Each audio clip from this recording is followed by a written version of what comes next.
સુરતમાં 5 વર્ષે ગુમ થયેલ બાળક પોલીસે રિવર્સ સીસીટીવી ચેક કરી શોધી કાઢ્યો। નવયુગ કોલેજની ગલીમાં માતા પિતા મજૂરી કામ કરતા હતા, ત્યાંથી ગુમ થયું હતું આ બાળક। અંદાજિત બપોરે 12 કલાકે બાળક ગુમ થઈ જતા પરિવારે પોલીસને જાણ કરી હતી। ઘટનાને પગલે સુરતની રાંદેર પોલીસ દોડતી થઈ હતી। 100 થી વધુ સીસીટીવી પોલીસે કર્યા ચેક। બાળક માતા પિતા સાથે નોકરીની સાઇટ પર હતો ત્યારે ગુમ થયો હતો। બાળક 7 કિલોમીટર જેટલું ચાલતા ચાલતા દૂર નીકળી ગયો હતો। જયેશ નામના બાળકને પોલીસે 10 કલાકમાં ભારે મહેનતથી શોધી કાઢ્યો। રાંદેર પોલીસે સીસીટીવી અને જાહેરમાં લોકોને ફોટો બતાવી કરી હતી શોધ। રાંદેર પોલીસે ક્ષેત્રપાળ દાદાના મંદિર પાસેથી બાળકને શોધી કાઢ્યો। બાળક ચાલતા ચાલતા થાકીને સૂઈ ગયો હતો।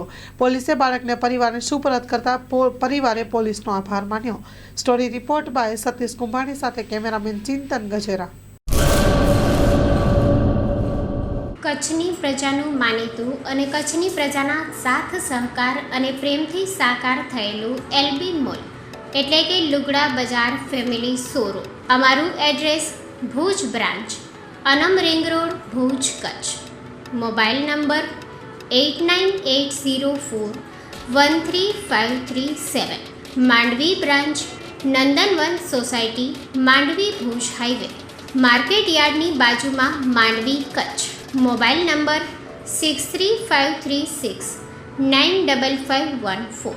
નોંધ: રવિવારે આખો દિવસ શોરૂમ ખુલ્લો રહેશે।